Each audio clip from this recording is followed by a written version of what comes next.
다 함께 자리에서 일어나셔서 영과 진리로 예배하며 주님 앞에 나아가겠습니다.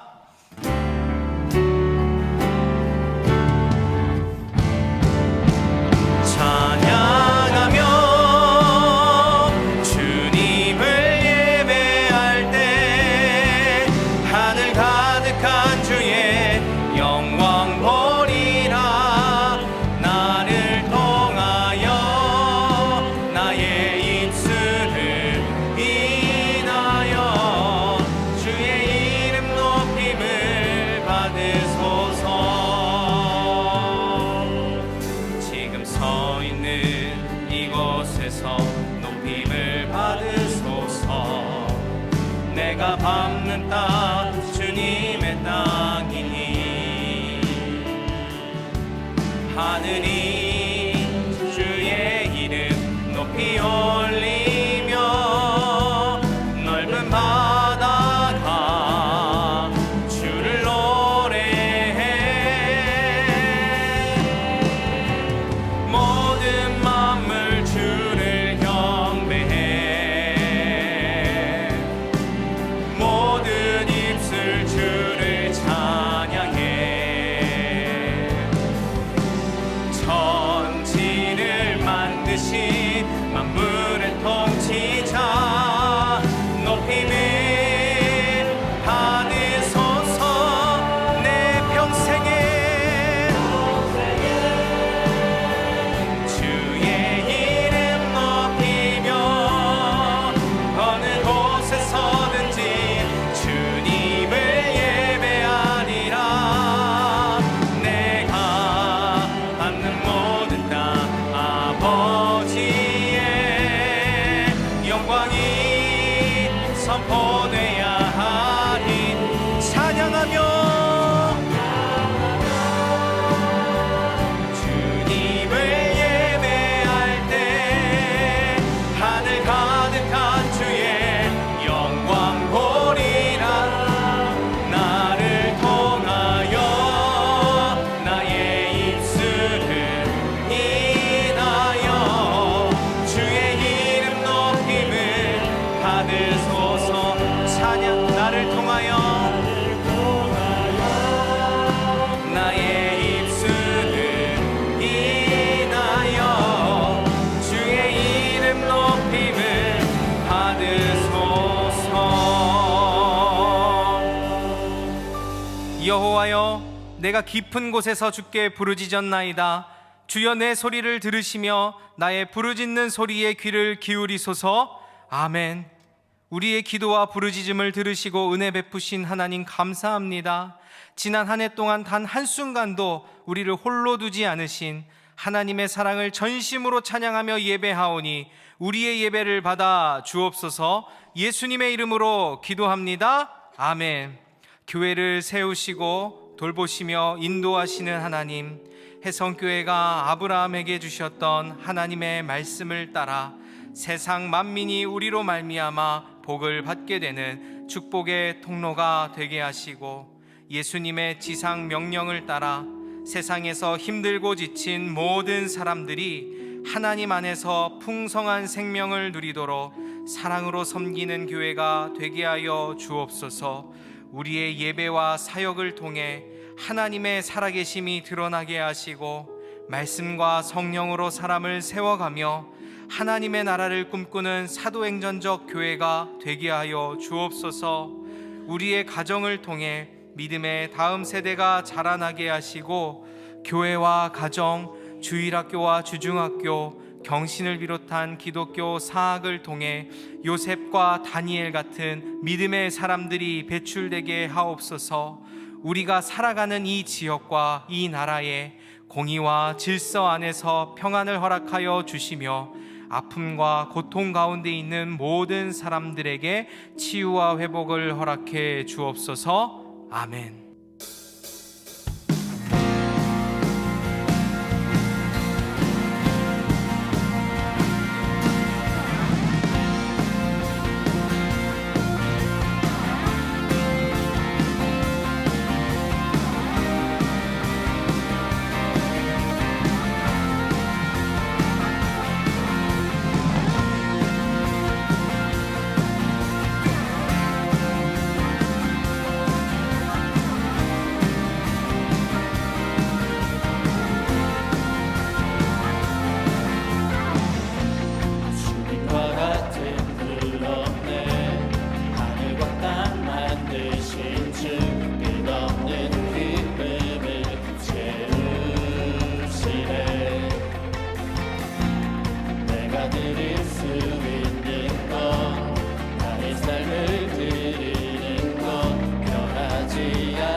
한번 더 주님과 같은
구하는 것 끝없는 주의 지시함 주 임재 보기를 나 바라네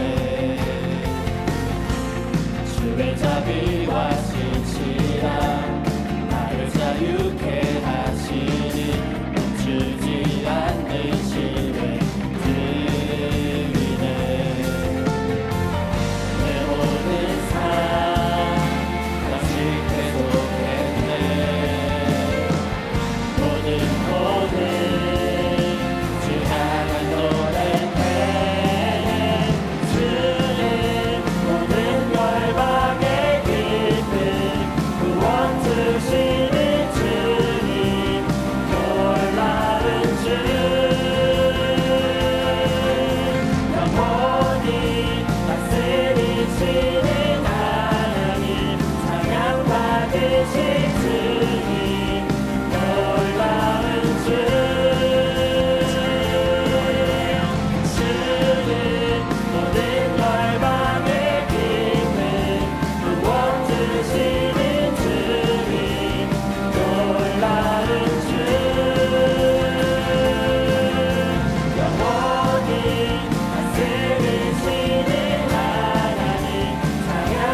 비록 내게 느껴지지 않아도 하나님은 멈추시지 않네. 하나님은 새 일에 가시네. 비록 내게 보이지 않아도 비록 내게 느껴지지 않아도 하나님은 멈추시지 않네. 하나님은 새 일에 가시네. 비록 내게 보이지 않아도 비록 내게 느껴지지 않아도 하나님은 멈추시지 않네. 하나님은 새 일에 가시네. 비록 내게 보이지 않아도 비록 내게 느껴지지 않아도 하나님은 멈추시지 않네. 하나님은 새 일에 가시네. Miracle worker, promise keeper, light in the darkness, my God, that is who you are. 세계를 맑으시는 주, 획기적을 행하시는 주, 그는 나의 하나님, 나의 하나님, 나의 하나님, 나의 하나님, 나의 하나님, 나의 우리 하나님, 우리 하나님, 우리 하나님, 우리 하나님, 우리 하나님.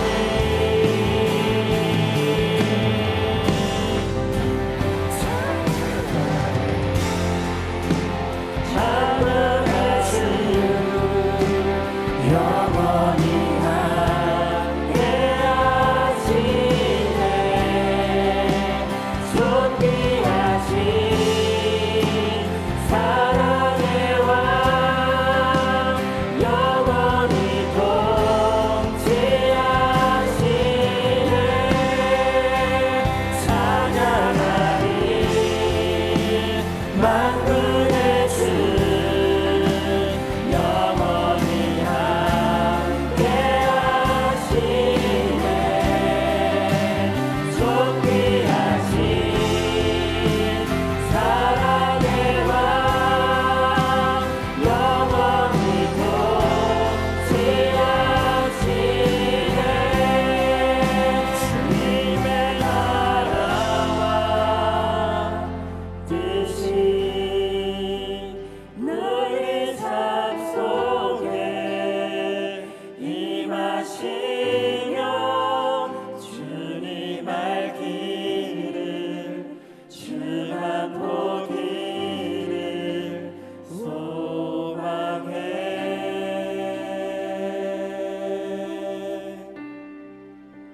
거룩히 살아갈 힘과 두려움 없는 믿음 주신 우리 하나님, 완전한 사랑 찬양해.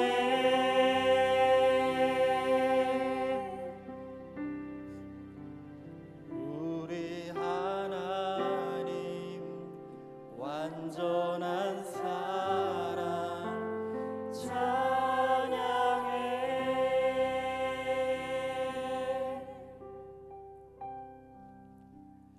우리 하나님, 완전한 사랑 찬양해.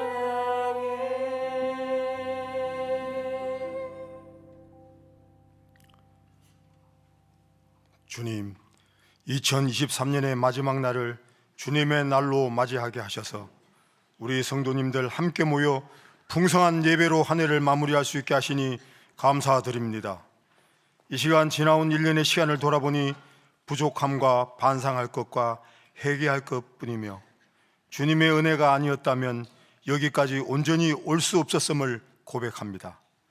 새 힘을 주는 말씀으로 가족들과 성도님들의 사랑과 중보기도로 일어서라 하신 용기의 말과 힘들지라고 하신 위로의 말로 그 힘든 시간들을 이기게 하시고 이 자리에 함께하게 하시니 감사드립니다.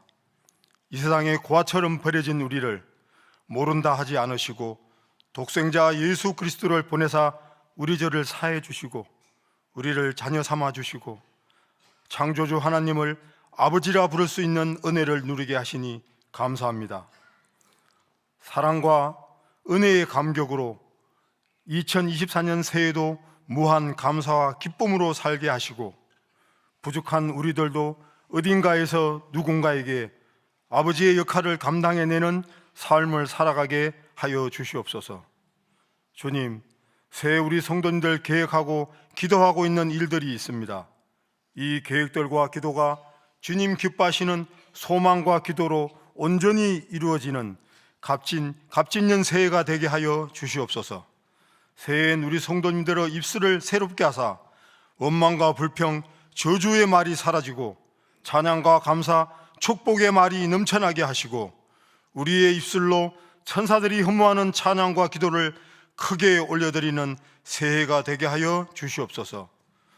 주님, 새해 혜성교회가 우리의 미래인 다음 세대를 그리스도의 사랑으로 잘 양육하게 하시고 오늘의 우리를 있게 하신 어르신들을 잘 공경하고 기쁨으로 섬기는 교회가 되게 하여 주시옵소서. 또한 우리들의 마음속에 품고 기도하고 있는 새 생명들을 잘 전도하여 하나님의 구원 백성들로 이 자리가 채워지게 하시고 올바른 예배와 마지막 때까지 선교와 이웃사랑을 잘 실천하여 주님의 기쁨이 되고 믿지 않는 이웃들에게도 칭송만 받는 교회가 되게 하여 주시옵소서. 이를 위해 세움받은 주의 일꾼들이 주님 공급해 주시는 힘으로 지치지 않고 전심을 다해 기쁨으로 봉사할 수 있게 은혜 내려 주시옵소서. 주님, 새해에도 여전히 세상은 전쟁과 자연재해와 환경 파괴로 거화와 불구자들과 목숨을 잃는 사람들도 생길 것이고 국내 정치는 국민들의 삶을 돌아보지 않고 서로가 더 많은 힘을 갖고자 당리당략으로 정쟁은 더 심화될 것이며 하지만 이러한 국내의 여건으로 우리의 삶과 경제는 예측하기가 어려워지겠지만 주님 기도합니다. 세계의 지도자들과 우리의 위정자들이 하나님의 살아계심을 임재하심을 느끼며 무언가를 결정하고 사람들을 대할 때 두려운 마음을 갖게 하여 주시옵소서. 우리는 하나님의 구원 백성답게 담대히 하나님만 바라보며 하나님의 나라가 임하길 기도하며 하늘 지향성을 가진 삶을 살아가게 하여 주시옵소서. 주님, 새해엔 저희 가족교회인 웨이처치 예수가족교회 함께 겪는 교회가 더욱 부흥하게 은혜 내려주시고 미래자립 교회들도 더욱 굳건히 세워주시옵소서. 세계 곳곳에서 주님의 이름을 전하고 계시는 선교사님들의 필요를 세밀히 채워주시고 여러 모양과 방법으로 주의 나라 일들을 이루고 있는 일꾼들에게도 성령님 역사하셔서 더욱 은혜롭고 선한 영향력으로 지경을 넓혀가게 하여 주시옵소서. 주님, 담임 목사님을 위해 기도합니다. 우리와 같은 성정을 가졌지만 하나님의 말씀을 전하는 직분자로 더 큰 십자가를 지고 있음을 압니다. 우리 성도님들의 끊임없는 기도와 위로와 감사의 말로 위안을 얻고 성령님 채워주시는 기쁨으로 이 직분을 잘 감당할 수 있게 하여 주시옵소서. 오늘도 전해주시는 말씀을 통해 우리 성도님들 새 힘과 용기를 얻게 하시고 건강의 문제와 병환으로 이곳에서 함께 예배를 드리지 못하는 분들, 관계의 문제와 경제적인 문제로 힘들어 하시는 분들, 주님, 새해에는 우리 성도님들 건강의 문제를 말끔히 치유받게 하셔서 이곳에서 함께 찬양하며 예배드릴 수 있게 은혜 내려주시고 관계의 문제와 경제적인 문제도 잘 회복시켜 주시옵소서. 새해 우리 혜성교회가 성도들끼리 눈만 마주쳐도 우선과 기쁨이 넘쳐나는 그런 공동체로 천국의 향기 나는 공동체가 되게 하여 주시옵소서. 주님, 올 한 해 동안도 온전한 예배를 위해 수고해 주신 교역자분들과 찬양과 악기로 반주와 지휘로 예배 주차 안내로 헌금위원으로 영상과 음향 여러 모양의 스텝으로 함께해 주신 분들과 혜성의 모든 성도님들께 주님의 크신 은혜가 있기를 내년 한 해도 우리를 눈동자같이 지켜주실 우리 주 예수 그리스도 이름으로 간절히 기도드립니다. 아멘. 오늘 우리에게 주시는 하나님의 말씀은 마태복음 6장 9절로 13절 말씀입니다. 화면을 참고하시어 교독하겠습니다. 그러므로 너희는 이렇게 기도하라. 하늘에 계신 우리 아버지여, 이름이 거룩히 여김을 받으시오며 나라가 임하시오며 뜻이 하늘에서 이루어진 것 같이 땅에서도 이루어지이다. 오늘 우리에게 일용할 양식을 주시옵고 우리가 우리에게 죄지은 자를 사하여 준 것 같이 우리 죄를 사하여 주시옵고. 함께 읽겠습니다. 우리를 시험에 들게 하지 마시옵고 다만 악에서 구하시옵소서. 나라와 권세와 영광이 아버지께 영원히 있사옵나이다. 아멘.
오늘 주기도문 8번째 말씀 함께 나누도록 하겠습니다. 우리가 인생을 사는 동안에 기쁘고 행복하고 좋은 일들만 있으면 참 좋겠습니다마는 그럴 수 없다는 것을 우리는 잘 압니다. 목회자로 많은 성도님들을 대하며 살아갑니다. 다양한 형편, 나이, 직업, 성향, 또 배경을 가진 성도님들을 만나게 되죠. 어떤 분들은 얼굴이 참 어두워서 저분은 보기만 해도 어렵겠다, 저분은 인생에 문제가 많은가 보다 싶은 분도 있지만, 어떤 분들은 참 꾸밈없이 맑고 밝고 자신감 있고 이런 분들을 만나게 되면 저분은 인생을 참 이 어려운 세상을 무슨 복을 받아 저렇게 잘 살아가고 계신가 라는 생각이 들 때도 있죠.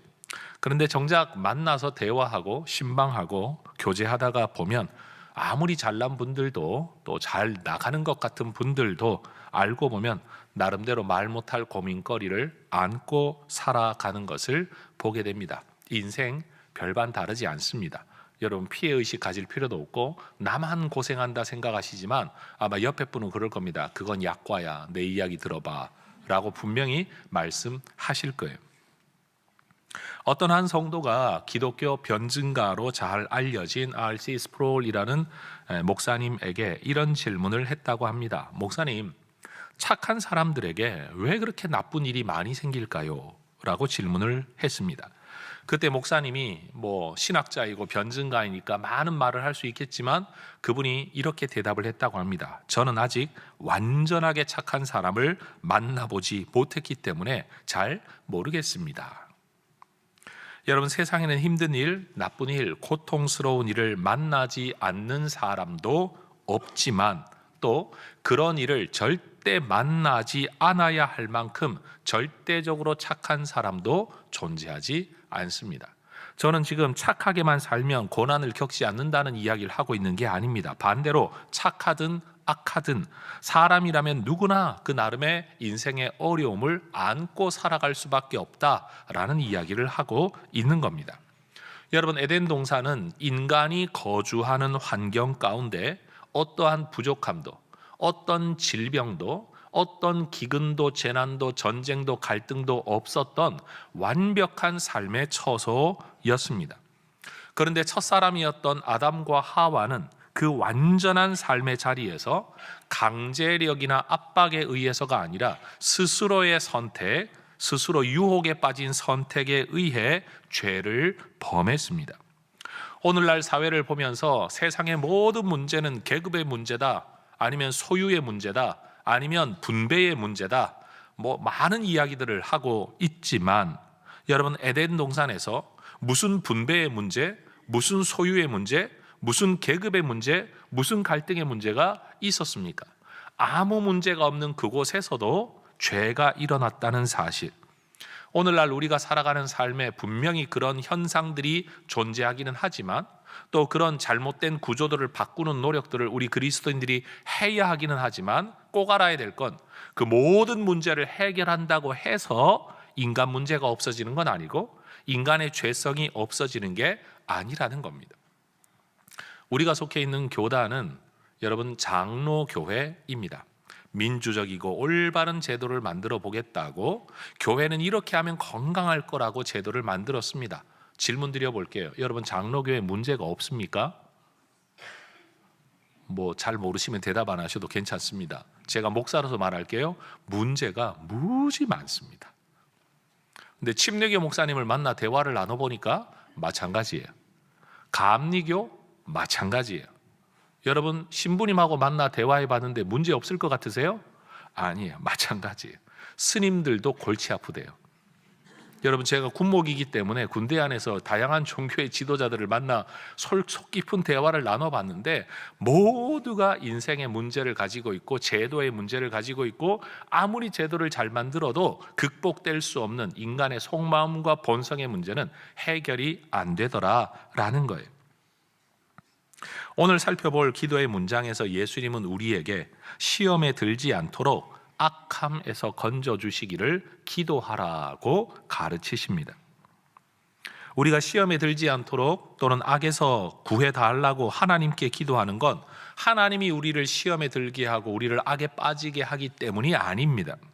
사람은 누구나 연약한 부분이 있고 그 연약함을 통해서 여러분, 우리가 유혹을 받아 스스로의 삶을 파괴할 가능성을 지니고 있기 때문에 누군가가 말한 것처럼 삶은 지뢰밭 같기 때문에 우리는 여기서 기도할 수밖에 없는 겁니다. 예수님께서 주기도문의 이 구절에서 사용하신 시험이라는 단어는 유혹이라는 의미도 포함하고 있습니다. 예수님의 동생이었던 야고보가 쓴 편지 야고보서에는 시험은 하나님으로부터 오는 것이 아니라 자기 욕심에 끌려 미혹되는 것이다 라고 이야기를 합니다. 교회에서는 그래서 이 시험이라는 말과 유혹이라는 것을 구분해서 설명하기를 즐겨합니다. 저도 여러분에게 야고보서 설교할 때 분명히 이렇게 설명을 드렸습니다. 개념적으로는 이렇게 말할 수 있어요. 시험은 외부에서 오는 것이라면 유혹은 내면에서 일어나는 거다. 시험이 하나님으로부터 오는 거라면 유혹은 마귀로부터 오는 거다. 시험이 우리의 성장을 위해 오는 거라면 유혹은 우리를 넘어뜨리기 위해 오는 거다. 결론적으로 시험은, 테스트는 좋은 것이고 템테이션, 유혹은 나쁜 것이다 라고 우리가 이야기할 수 있습니다. 여러분, 제가 이렇게 설명하면 개념적으로는 정리가 참 잘 되시죠, 그렇죠? 그런데 시험과 유혹을 논리로는 이렇게 설명할 수 있지만 현실에서는 여러분 이것을 구분 짓기가 매우 애매합니다. 우리에게 찾아오는 시험이 말하기를 야, 이건 하나님이 너한테 준 거야, 너의 성장을 위한 거야, 그러니까 기쁘게 달게 받아라 이러고 꼬리표 달고 찾아오는 게 아니고, 유혹이 찾아오면서 이건 마귀가 너를 넘어뜨리려고 오는 거니까 너 정신 바짝 차려야 된다, 이렇게 어려움이 우리에게 찾아오는 게 아니라는 겁니다.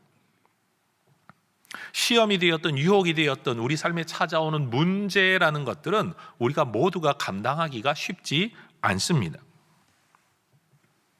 그리고 우리 모두는 긍정적이든 부정적이든 삶의 문제 때문에 괴로워하며 힘들어하며 인생을 살아가고 있습니다. 그래서 우리가 할 일은 이게 시험이냐 유혹이냐 이걸 구분 짓는 게 아니라 시험이든 유혹이든 거기에 빠지지 않도록, 다시 말해 그것 때문에 넘어지지 않도록 기도하는 일이 우리에게 필요하다라는 겁니다.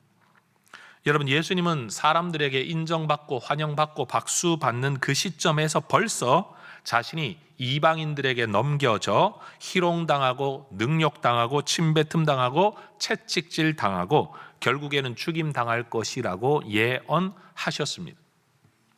여러분, 삶이 잘 올라가다가 여러분 꺾어져서 내리막길에서 이 말씀을 하신 게 아니라 모두가 예수님을 추앙하는 그 시점에서 이미 이 말씀을 하셨다는 거예요. 심지어 내가 죽는 방법도 나무에 매달려 사람들 장대에 매달려 죽게 될 거라는 것도 예언하셨습니다. 그리고 그때가 눈앞에 다가왔을 때 예수님께서는 잡히시기 전날 밤 제자들을 이끌고 기도하기 위해 자주 찾으셨던 감람산 올리브 가든에 찾아가 기도하십니다. 그리고 그곳에서 제자들에게 이런 말씀하세요. 마태복음 26장 38절에서 내 마음이 매우 고민하여 죽게 되었으니 나와 함께 깨어 기도해 달라라고 요청을 하십니다.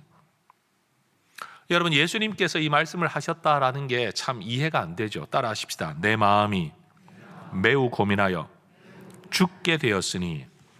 우리 한국 사람들이 정말 잘 쓰는 표현이에요. 우리 예수님도 이런 표현을 아셨나 봐요. 우리는 배고프면 배고파 죽겠다, 배부르면 배불러 죽겠다, 그렇죠? 일이 많으면 힘들어 죽겠다, 일이 없으면 지루해 죽겠다, 모든 일을 죽겠다라고 표현해요. 지나가는 이야기지만 우리 예수 믿는 사람들은 죽겠다고 말하면 안 되고 조금 느리면 돼요. 죽게 있다. 죽겠다 하지 말고 이 모든 게 죽게 있다. 여러분, 그렇게 말하시기를 축복합니다. 말을 잘해야 되거든요. 근데 예수님은 진짜로 이렇게 말씀하셨어요. 내 마음이 매우 고민하여 죽게 되었다.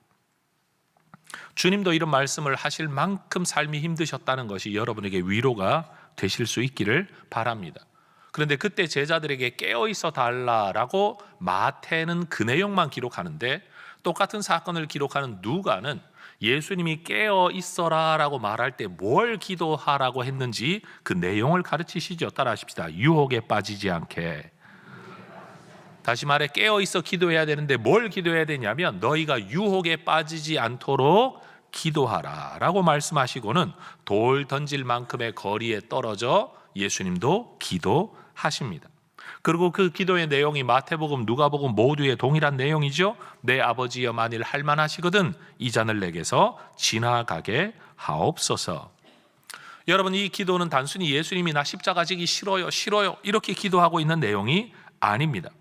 예수님이 이 땅을 사시는 동안에 자신이 십자가를 지는 것이 하나님이 내게 원하는 사명이라는 걸 알고 계셨고, 그래서 이 땅에 계시는 동안에 제자들에게도 이런 말씀하신 적이 있어요. 따라하십시다. 내가 이를 위하여 왔노라.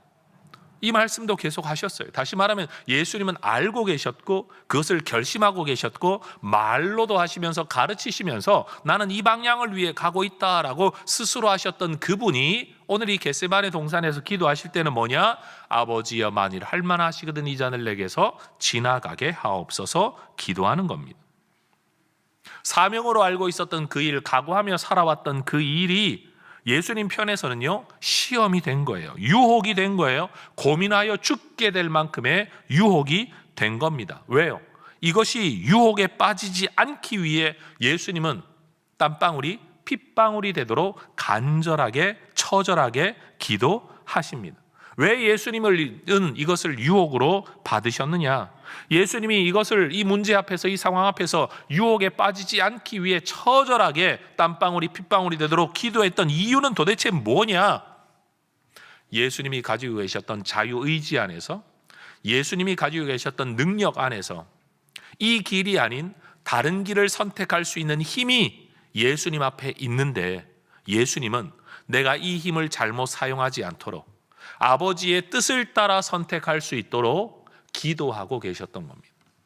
우린 말합니다. 야, 네가 그게 옳다고 생각하면 그냥 결심만 하면 돼. 마음 먹으면 되지 뭐. 라고 말하지만 예수님에게도 그 마음 먹는 것이 쉽지 않았다라는 겁니다. 여러분, 세상에 우리가 흔히 말하기를 죄 짓고 싶어 짓는 사람이 얼마나 되겠습니까? 머리로는 아닌 줄 알면서도 아니어야 되는데 끌려가고 따라가는 경우 우린 이것을 유혹에 빠졌다, 시험에 빠졌다, 넘어져 버렸다라고 말을 하게 되는 거죠. 예수님 자신이 가진 힘, 그 선택의 권한을 가지고 하나님의 뜻을 벗어나 그 힘을 발휘하지 않도록, 하나님의 뜻을 따르지 않고 내 뜻을 따르는 아담적 선택을 하지 않도록 하기 위해 예수님도 기도하셨다는 겁니다. 하나님의 뜻을 택할 수도 있고 그렇지 않을 자유도 있는 우리, 하나님의 말씀이 이루어지는 선택을 할 수 있기 위해 예수님도 기도하셨고, 그런 상황이 찾아올 때 예수님은 제자들에게도 너희가 유혹에 넘어지지 않도록 기도하라 말씀합니다. 근데 제자들은 기도 안 했습니다. 졸려서 그냥 자버렸습니다. 결심, 나는 죽기까지 주님을 따르겠습니다 하는 결심만 있으면 그 길 갈 수 있을 줄 알았습니다. 그러나 우리는 잘 압니다. 예수님 잡히시는 그때 그 어려운 상황이 시험이 되었던 유혹이 되었던 찾아왔을 때 제자들 모두는 자기들이 결심한 대로 말한 대로 그 길을 걸어가지 못했습니다. 다 도망가 버리고 만 겁니다. 마태복음 26장 53절 이하에 보면 우리 예수님께서는 내가 사로잡히려고 할 때 하늘에 12군단 더 되는 천사의 부대를 동원할 힘이 내게 있다 라고 제자들에게 말씀하십니다. 할 수 있지만 하지 않는다. 왜? 내가 만약 그렇게 한다면 이런 일이 있으리라 한 하나님의 말씀은 뭐가 되겠냐? 하나님의 말씀이 이루어지기 위해 나는 내가 가진 모든 가능성을 내려놓고, 선택권을 내려놓고, 자유의지를 내려놓고 나는 이 길을 가겠다라고 말씀하신 분이 예수님이십니다. 여러분, 힘이 없어 모욕을 당하는 것도 참 힘든 일이지만 힘이 있는데도 불구하고 힘을 사용하지 않고 모욕을 당하는 일, 얼마나 어려운 일일까요? 예수님은 하나님의 뜻에 어긋난 선택을 하지 않기 위해 땀방울이 핏방울이 되도록 간절하게 내 원대로가 아니라 하나님의 원대로 되기를 원합니다 라고 기도하셨습니다. 그리고 그 기도의 결과로 예수님은 실제로 그 길을 걸어가셨습니다. 유혹에 빠지지 않기 위하여 여러분 땀방울이 핏방울이 되도록 기도하신 예수님은 가야 할 길을 갔고, 나는 절대로 무슨 일이 있어도 죽어도 그 길 가지 않겠습니다라고 큰 소리 쳤던 제자들은 유혹에 빠지지 않도록 기도하지 않음으로 결국 엉뚱한 길을 가고 말았습니다.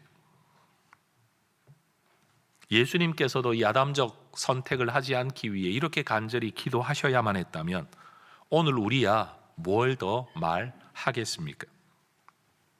우리는 평상시에 이러한 시험과 유혹이 오기 전에, 그런 갈등의 상황이 오기 전에, 넘어짐의 상황이 오기 전에 이런 것들을 피하게 해달라고 하나님 앞에 기도해야 합니다. 그러나 그런 상황이 다가왔을 때 우리는 올바른 마음의 결심을 해야만 합니다. 삶의 문제가 찾아올 때 이게 시험이냐 유혹이냐 하나님 주신 거냐 마귀가 준 거냐 이게 나 좋으라고 하는 소리냐 나를 비꼬는 소리냐 여러분 이런 해석을 하려고 우리는 애를 많이 씁니다. 그런데 그런 해석은 아무도 정답을 말해주지 못합니다. 예를 하나 들어볼게요. 비유입니다. 여러분 야구 경기를 하면 투수는 어떤 일이 있든지 저 타자를 아웃시키기 위해 노력을 합니다. 타자는요 무슨 일이 있더라도 이 투수의 공을 쳐내 가지고서라도 내가 루에 나가는 진루하는 것을 목적으로 삼습니다. 그럼 타자는 저 투수가 무슨 공을 던질 건지 대충 예측을 하고 들어서죠. 안 치는 한두 개의 공이 있더라도 내가 노리는 그 공만 오면 내가 받아쳐서 홈런을 하든 안타를 치든 만들어내겠다. 이게 타자의 마음입니다. 그런데 여러분 투수가 내가 원하는 공을 항상 던져주진 않습니다. 내가 생각하는 것이 있기는 하지만 그 뜻대로 되지 않아도 타자의 사명은 뭔가 하면 어떻게든 공을 받아쳐서 살아나가는 겁니다. 시험과 유혹이 그렇습니다.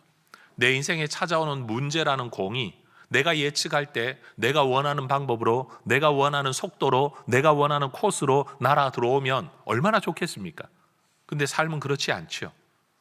그런데 그걸 핑계대면서 나는 어쩔 수 없이 아웃당했어 라고 말할 수도 없는 겁니다. 여러분 문제를 해석하려는 것보다 훨씬 더 중요한 건 어떻게든 그 문제를 극복하는 것인 줄로 믿습니다. 예를 들어봐요. 여러분 하나님이 우리의 성장을 위해 주신 연단인데 좋은 뜻과 의도로 연단을 주셨는데 여러분 그 연단 속에서 내가 실족해서 넘어져가지고 마음도 상해버리고 믿음도 잃어버렸다면 하나님은 좋은 뜻으로 주셨는데 내가 그 과정 속에서 쓰러져 버린다면 그걸 좋은 뜻이라고 누가 말할 수 있겠습니까? 반대로 마귀가 나를 넘어뜨리기 위해 엄청나게 교활한 방법의 시험을 여러분 우리에게 줬다고 유혹을 줬다고 하더라도 내가 거기에서 믿음으로 잘 반응을 해서 극복하기만 한다면 하나님을 기쁘시게 할 것이고 내 신앙은 성장될 것이고 하나님의 은혜의 열매가 맺히지 않겠습니까? 그러니 이게 시험이냐 유혹이냐 따지는 건 별 의미가 없다라는 거예요. 사도행전 16장에 보면 바울이 복음을 전한다는 이유로 빌립보 감옥에 갇히죠. 그것도 여러분 여신을 섬기는 사람들이 고소해가지고요 그렇게 선동해서 감옥에 갇히게 되었습니다. 복음 전하는 사람을 복음 전하지 못하게 만들었으니 이거는 마귀의 술책이다라고 말할 수 있습니다. 우상 섬기는 사람들이 주동해서 일어난 일이니까 이건 마귀의 계략이라고 말할 수 있을 겁니다. 그런데 바울은 거기에서 이게 하나님의 뜻이냐 마귀의 뜻이냐 이런 거 따지지 않습니다. 여러분 복음을 전할 수 있을 때는 복음 전했던 바울이 감옥에 갇히니까 그냥 들어앉아 기도하고 찬송합니다. 그러자 하나님이 놀라운 일을 이루시죠. 옥토의 문이 열리고 문이 열려납니다. 그리고 그 결과 간수와 그의 가족들이 여러분 예수 믿고 세례받고 구원받는 일이 일어난 겁니다. 분명 사도 바울로 하여금 복음을 전하지 못하게 만든 것은 마귀의 일이라고 말할 수 있습니다만 바로 그 상황 속에서도 바울은 낙심한 것도 아니고 좌절한 것도 아니고 화를 낸 것도 아니고 하나님 앞에 올바른 반응, 올바른 태도의 반응을 통해서 하나님의 역사를 세상 가운데 드러내었다라는 사실이에요. 그러니 여러분 어떤 시험, 심지어 마귀가 주는 시험이라고 할지라도 그것을 통해 오히려 하나님을 드러내는 저와 여러분이 될 수 있기를 주의 이름으로 축복합니다. 세상에 어떤 사람들이 나를 좌천시키기 위해 세상 말로 나를 물먹이기 위해 어떤 일을 했다고 할지라도 오히려 그 과정 속에서 바른 반응, 누가 보더라도 저 사람 참 멋지다, 제대로 반응했다, 여러분 인정을 받을 수 있다면 당장은 힘겨울지 몰라도 그 다음 단계가 되었을 때는 내게 좋은 일이 열릴 수 있다는 것을 우리는 세상 가운데서도 이미 보고 있습니다.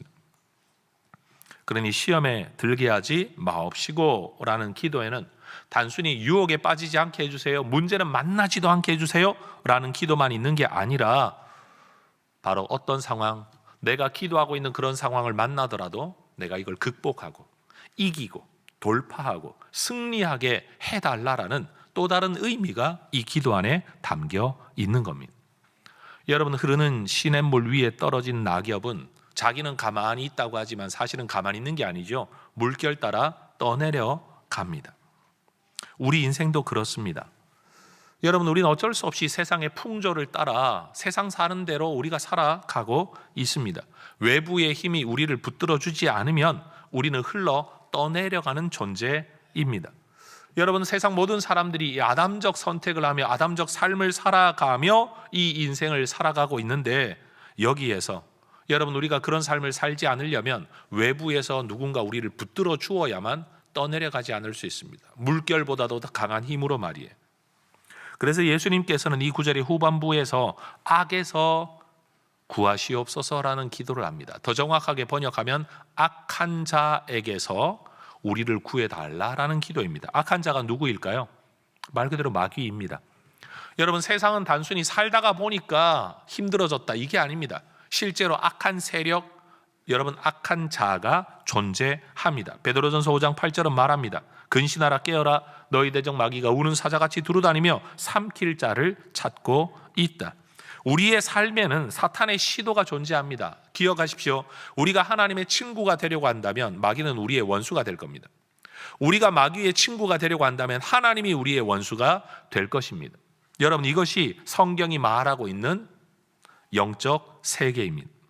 우리를 향한 사탄의 시도가 도대체 무엇입니까? 에덴 동산에서 아담에게 영향을 끼치려 했던 마귀. 여러분, 마귀는요, 아담을 굴복시킨 게 아닙니다. 갑자기 무서움과 두려움으로, 여러분, 아담이 너무 두려움을 느껴 따르지 않으면 목숨의 위험을 느끼는 이런 상황을 연출한 게 아닙니다. 오히려 아담이 자기 스스로 생각해보고 내가 보기에 더 좋아 보여서 내가 선택하게끔 영향을 끼친 겁니다. 말 그대로 유혹이었죠. 광야에서 금식 중이시던 예수님에게도 마귀는 유혹했습니다. 너 능력 있지 않냐? 네가 가진 능력 가지고 돌을 떡덩이로 만들 수도 있는 능력이 있지 않냐? 너 굳이 어떤 길을 가는데, 세상을 얻는데 고생할 필요 뭐 있냐? 죽을 필요 뭐 있냐? 절 한 번만 하면 세상 모든 걸 내가 너에게 줄 수 있는데. 아담에게는 하나님을 벗어나 자기가 자기 인생의 주인이 되어 하나님 없이 살아도 에덴 동산 이건 네 거다, 네 인생 어차피 잘 살 수 있다 라고 속였습니다. 예수님에게도 하나님으로부터 주어진 사명을 버리고 세상 권세와 영광을 추구하며 만족을 추구하며 얼마든지 살 수 있는 능력이 너에게 있지 않냐라고 유혹했습니다. 하나님의 뜻과 계획을 앞세우지 말고 세상 자원을 자기 만족의 자원으로 삼고 살아가면 되지 않냐? 어차피 타고난 능력 어디 가겠나? 네가 가지고 있는 은사가 어디 가겠냐라고 말하는 거죠. 저는 30대 때 이런 이야기를 참 많이 들었습니다. 정모영호 목사님 무슨 직업을 가지고 무슨 일을 해도 다 잘 될 것 같은데 뭐 늦진 않았으니까 지금이라도 새로운 일 한번 해보시죠. 웃지도 않으시네요. 근데 거짓말하는 걸로 보이세요? 근데 여러분, 하나님이 내게 원하시는 삶이 있고 그 삶을 위해 내게 주신 은사가 있는데, 여러분, 그 은사를 가지고 하나님의 뜻이 아닌 다른 일을 하면 이미 가지고 있는 은사와 가지고 있는 능력이 그대로 발휘될 거라고 사람들은 생각하지만 저는 그렇게 생각지 않습니다. 하나님이 그 일을 위해 주신 은사가 있는데 다른 일에 사용하면, 여러분, 이 은사가 제대로 발휘하냐? 은사가 없어졌다고 말할 수는 없더라도 열매는 맺히지 않을 거라는 걸 저는 너무나도 잘 압니다. 똑똑하다고 세상 잘 사는 거 아니죠? 그렇죠, 여러분? 능력 있다고 모든 일이 잘 풀리는 게 아니죠? 마찬가지예요. 우리 하나님의 뜻을 따르지 않으면 능력 있다는 것, 경험 있다는 것, 여러분, 많은 자원이 있다는 것, 돕는 사람이 있다는 것, 인맥이 있다는 것, 항상 열매 맺지 못한다는 걸 우리는 기억해야 합니다. 마귀는 오늘도 우리를 유혹합니다. 하나님을 섬기더라도 세상 영광을 포기하지는 마라. 오히려 하나님 믿는 걸 이용해서라도 세상에서 영광을 얻는 게 더 낫지 않겠냐? 우리를 유혹합니다. 하나님의 뜻 따르는 거 좋지, 종교인이라면 당연히 그래야지. 그러나 절대로 고통과 희생까지는 하지 마라. 너무 과하게 하지 마라. 종교에 미치면 안 된다. 대충 믿어야 된다. 적절하게 믿어야 된다. 여러분, 이런 것들이 마귀가 오늘 우리를 유혹하는 방법입니다.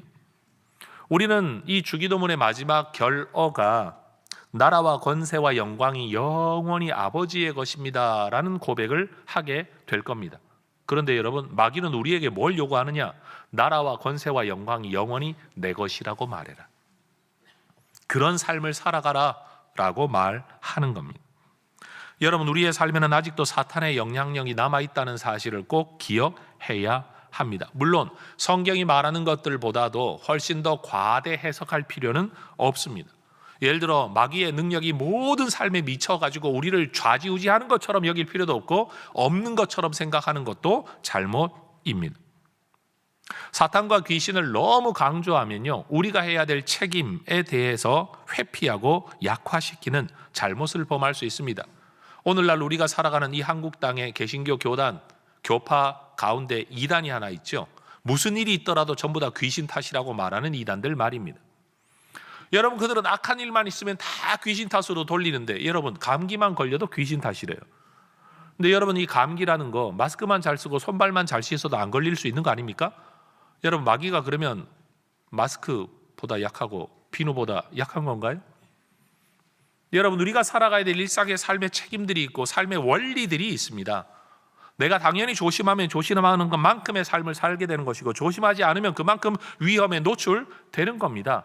내 책임이 있다라는 사실이에요. 내가 뿌린 대로 거두는 삶의 질서와 법칙들이 있다라는 사실이에요.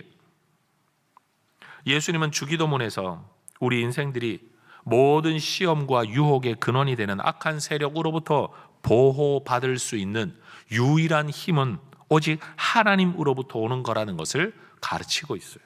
기도하라라는 거예요. 노력해서 되는 것에 한계가 있다라는 거예요. 결심해서 되는 것에 한계가 있다라는 겁니다.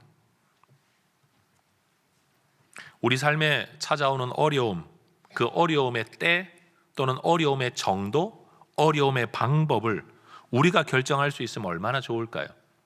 그런데 우린 다 알지만 그런 것도 우리가 결정하지 못합니다.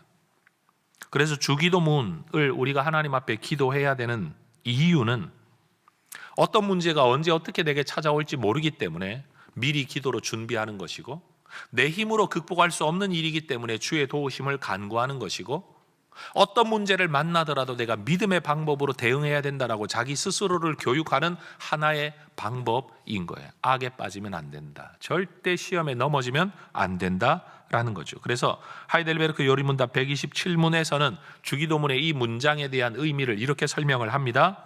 우리가 너무 연약하여 우리 자신만으로는 한순간도 설 수 없사오며, 더욱이 우리의 철전지 원수인 마귀와 세상과 우리 자신의 육신이 끊임없이 우리를 공격하오니 주의 성령의 능력으로 우리를 보존하시고 강건케 하사 이 영적 전쟁에서 굴복하지 않고 마침내 완전한 승리를 얻기까지 언제나 강건하게 대항하게 하시옵소서. 이런 의미를 가지고 이 기도를 한다라는 거예요. 여러분, 주기도문의 간구, 첫 번째 간구를 기억하십니까? 하나님의 이름이 높임받고 하나님의 뜻이 이루어지는 하나님의 나라가 임하기를 원합니다 라고 기도했습니다. 그런데 이 주기도문의 마지막 간구의 문장이 바로 오늘 본문이에요. 사탄의 통치와 유혹과 마귀의 다스림을 벗어나게 해 주옵소서라는 거예요. 결국 주기도문의 첫 번째 간구나 마지막 간구는 서로 같은 의미를 품고 있는 거죠. 설교를 준비하면서 살펴본 자료 가운데 남서울교회 화종부 목사님이라는 분께서 여기에 대해 쓰신 글을 읽어보게 되었습니다. 그 내용 일부를 제가 인용해 보겠습니다. 목회를 하면서, 제 글이 아닙니다. 그분의 글입니다. 목회를 하면서 간증거리가 많다든지 하나님을 아는 지식이 많은 사람 등 여러 부류의 사람들을 만나지만 제가 점수를 많이 주는 사람은 하나입니다. 주님 앞에서 자신의 약함과 악함, 무익함을 본 사람입니다. 자기에 대해 아무 할 말이 없고 자기의 악함과 추함을 충분히 보았기 때문에 자기에 대해 놀랄 것이 없는, 자기를 변명하거나 꾸미려는 마음이 없는 그런 사람들을 보고 싶습니다. 자기를 아는 것은 성도가 갖추어야 할 중요한 요소이지요. 시험을 통과하는 동안 평안할 때는 깨닫지 못했던 악으로 기울어지는 경향성을 발견하며 하나님 옆에 붙어서 주님, 나는 약하고 약한 자이오니 나를 시험에 들게 하지 마시고 악으로부터 건져 주십시오 라고 기도하게 되는 것이래요. 성도들을 만나면 가끔 그런 말씀하시는 분이 계세요. 목사님, 내가 예수를 몇십 년을 믿었는데 내가 아직도 이것밖에 안 돼요. 답답해요. 제가 MBTI의 F 성향이 아니고 T 성향으로 대답을 한번 해볼게요. 정말 힘들고 정말 답답하고 내가 이거밖에 안 되나라는 생각을 하는 사람에게 말 그대로 팩트, 사실을 날리면 이런 거죠. 여러분 스스로에게 뭘 기대할 게 있으십니까? 우리는 어차피 죄인입니다. 돌을 닦듯이 예수 몇십 년을 믿으면 여러분 예수도 필요 없는 어떤 신비한 존재, 영적 차원에 이르는 존재가 여러분 우리는 될 수 없습니다. 성경을 아무리 읽고 외우고 연구하여 박사의 박사가 된다고 할지라도 여러분 우리의 죄성이 사라지는 건 아니라는 겁니다. 나 때문에 실망이 된다? 올 한 해를 살면서 올 한 해도 별 볼 일 없다. 결국 예나 지금이나 똑같구나. 결심하면 뭐하냐? 그래서 어떤 분들은 대놓고 그런 분이 있어요. 송구 영신 예배 때 결심 뭐 시키면 뭐합니까? 연말 가면 다 똑같은데. 아마 이런 마음 하시는 분 계실 거예요. 뭐 수첩 쓰면 뭐합니까? 뭘 이렇게 결단하면 뭐합니까? 작심 삼일인데. 근데 여러분 분명한 건 그거예요. 사실 우리는 우리 자신에게 기대할 것이 없는 존재라는 사실을 빨리 받아들여야만 돼요. 나에게는 악의 본성이 있다. 죄로 기울어지는 경향성이 있다. 선한 것과 악한 것이 있으면 악한 쪽으로 더 쉽게 노력하지 않아도 기울어지는 성향을 가진 존재이다. 애쓰고 애를 써야 조금 믿음의 삶을 사는 것 같지만 한순간 방심하면 어느 순간 저쪽에 가 있는 게 우리 존재이다. 영적인 일, 신앙적인 일, 대단한 일을 하는 것 같지만 여러분 기억하십시오. 설교하면서도 예배드리면서도 찬양하면서도 마음으로는 딴 생각을 할 수 있는 존재가 인간이라는 사실이에요. 어떻게 그럴 수 있냐? 그럴 수 있어요. 인간이 그런 존재예요. 오늘 예수님이 우리에게 기도하라고 하시는 게 뭡니까? 결국 우리가 하나님 앞에 시험에 들게 하지 마옵소서라고 기도하는 것은요, 시험에 들어가 버리면 이길 힘이 우리한테 없다는 사실을, 그게 너무나도 두려운 일이 된다는 사실을 인정하라는 겁니다. 여러분 우리가 어떤 문제를 맞닥뜨리더라도 이길 수 있다라고 말하는 건 베드로가요 예수님 앞에 내가 죽을지언정 주님과 함께 하겠습니다 하는 큰 소리하고 똑같은 일이에요. 그런데 결과는 뭐죠? 예수님 모른다고 저주하는 사람이 되고 마는 거예요. 삶의 일상 속에서는요 어떻게 사람이 그럴 수 있냐는 말을 할 수 있어요. 그런데 살다가 보면 어떻게 그럴 수 있냐는 자리에 우리가 가 있을 때가 훨씬 더 많아요. 여러분 나이가 60이 넘어도 성적인 문제에 빠질 수 있고 70이 넘어도 그럴 수 있어요. 어느 때는 10만 원 그까짓 것 가지고 사람이 그렇게 악하게 된단 말이야 라고 말하지만 어느 삶의 형편에 이르게 되면요 단돈 몇만 원 때문에도 여러분 다른 사람의 목숨을 해치는 사람이 될 수 있는 게 인간이라는 사실이에요. 우리는 우리 자신을 너무 과대 해석해서는 안 됩니다. 지금 여러분들과 저는 살만하기 때문에 상식 지키고 살고 있는 걸지도 몰라요. 그나마 견딜만 하기 때문에 이렇게 살고 있는 것일지도 몰라요. 누군가는요 너무 힘든 상황 속에서 우리가 볼 때는 사람이라면 그럴 수 없지 않은 일을 지금 할까 말까를 고민하는 분들이 우리 주변에 계실지도 몰라요. 여러분 우리는 기도할 수밖에 없습니다. 주님 시험에 들게 하지 마옵소서. 악한 자의 모든 계교에서 우리를 건져 주옵소서. 한 해를 마무리 지으며 저는 여러분에게 이런 말씀 드리고 싶어요. 잊지 말아야 할 자리와 만나지 말아야 할 사람과 하지 말아야 할 일 주변을 얼쩡거리면서 주여 우리를 시험에 들게 하지 마옵소서라고 기도하면 여러분 우리의 삶은 안전할까요? 하나님 나는 어떤 시험이 찾아올 때 이걸 이길 힘이 없는 존재입니다 라고 기도를 한다면 여러분 악은 모든 모양이라도 버리라는 주의 말씀을 기억하고 그것을 끊고 외면해야 될 줄로 믿습니다. 그러니 여러분 이 설교를 통해 이 주기도문을 통해 우리가 깨닫게 되는 건 바로 그 사실이에요. 주님 우리는 연약합니다. 이길 힘이 내 안에 없습니다. 악한 자를 물리칠 힘이 내 안에 없습니다. 그의 교묘함과 완악함을 내가 이길 힘이 내 안에 없습니다. 주님 나를 건져 주십시오. 지켜 주십시오. 이 기도를 하나님 앞에 올려 드리는 거예요.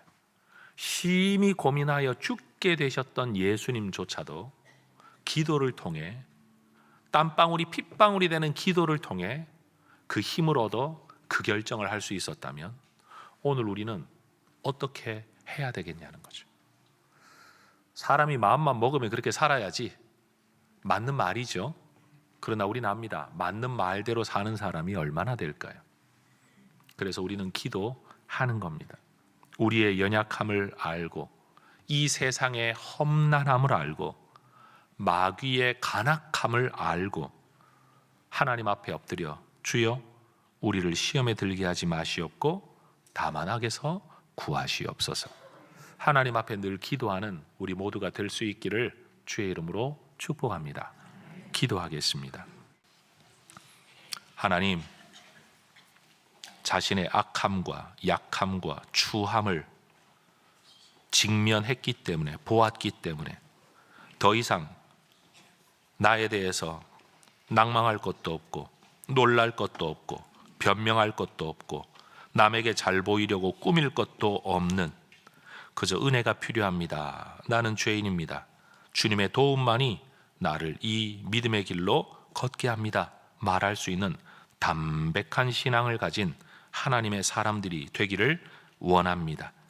악으로 기울어지는 경향성, 그것이 내 안에 있음을 발견하면서 하나님, 약물을 통해 병을 극복하듯이 은혜를 통해 죄를 극복하며 살아가는 하나님의 종들이 되게 하옵소서.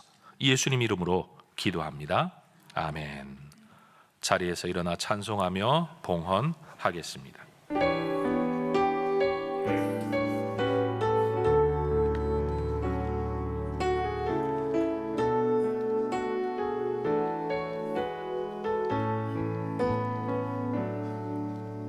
주여 우린 연약합니다. 우린 오늘 힘겨워합니다.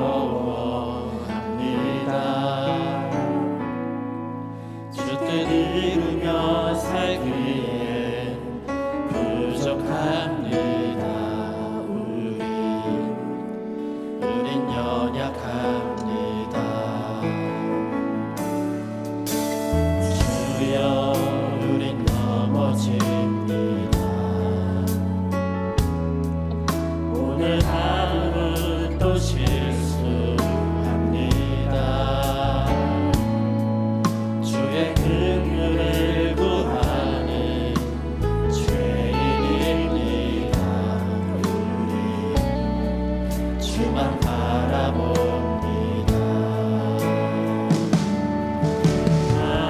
한없는 주님의 은혜 온 세상 위에 넘칩니다. 가릴 수 없는 증명과 온 땅 위에 충만합니다. 주님만이 길이오니 우린 그 길 따라갑니다. 그날에 우리를 이루신 주님 완전합니다.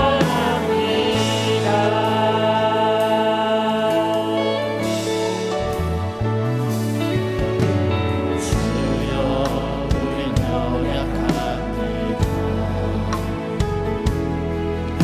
우리 오늘 힘겨워합니다. 주의 기름과 살기에 부족합니다. 우린 연약합니다. 주여 우린 넘어집니다.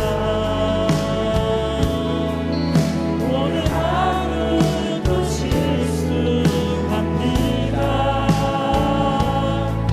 주의 긍휼을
함께 고백하겠습니다. 우리를 영원한 죽음에서 건져내신 전능하신 하나님께서 내 삶과 소유의 주인이심을 고백합니다. 은혜로 채워주시는 모든 것들을 지혜로운 청지기로 바르게 사용하겠습니다. 살아가는 동안 물질의 어려움이 있더라도 합력하여 선을 이루시는 아버지 하나님을 더욱 의지하겠습니다. 하나님 나라와 교회 공동체를 세워가는 일에 몸과 마음과 물질로 기쁘게 헌신하겠습니다. 내 삶의 필요를 따라 좋은 것으로 넘치도록 후히 베풀어 주실 하나님을 기대합니다. 아멘. 주님, 하루를 살기에도 힘겨워하는 연약한 우리를 불쌍히 보시고 시험에 들지 않도록 악에서 건져 주옵소서. 어떤 상황에서라도 하나님 모든 어려움을 하나님 기뻐하시는 방법으로 반응하여서 오히려 어려움이 복받게 되는 이유가 되고 어려움이 인정받게 되는 이유가 되는 지혜로운 처신을 할 줄 아는 하나님의 사람들이 되게 하옵소서. 오늘도 물질 앞에서 하나님 앞에 부끄러운 존재 되지 않기를 원합니다. 돈 문제 앞에서 구차한 변명으로 믿음을 팔아먹는 사람 되지 않기를 원합니다. 헌금의 문제 앞에서 말만 바른 소리이지 마음은 하나님께 가 있지 않는 사람으로 발견되지 않기를 원합니다. 돈 앞에서, 시간 앞에서, 인생 앞에서 우리 하나님을 기뻐하며 주님을 즐거워하는 하나님의 사람들 되게 하옵소서. 우리의 성교회가 이 지역 안에서 하나님이 계획하신 사명을 우리가 다 알지는 못하지만 언제나 기쁨으로 하나님을 섬기며 예수 이름 증거하며 하나님 앞에 감격으로 예배하며 사랑으로 교제하는 아름다운 공동체가 되게 하옵소서. 예수님 이름으로 기도합니다. 아멘. 주 예수 그리스도의 은혜와 아버지 하나님의 사랑과 성령 하나님의 충만한 역사하심이 연약함을 인정하고 오직 예수 안에 구원 얻는 줄 알고 오직 하나님의 은혜만이 우리를 붙들 줄 알아 날마다 주님 앞에 엎드려 간절히 땀방울이 핏방울이 되도록 기도하는 가운데 믿음의 삶을 끝까지 잘 살아내기를 원하는 우리 모든 믿음의 백성들과 해성가족들 위해 이제와 영원토록 함께 있을지어다. 아멘.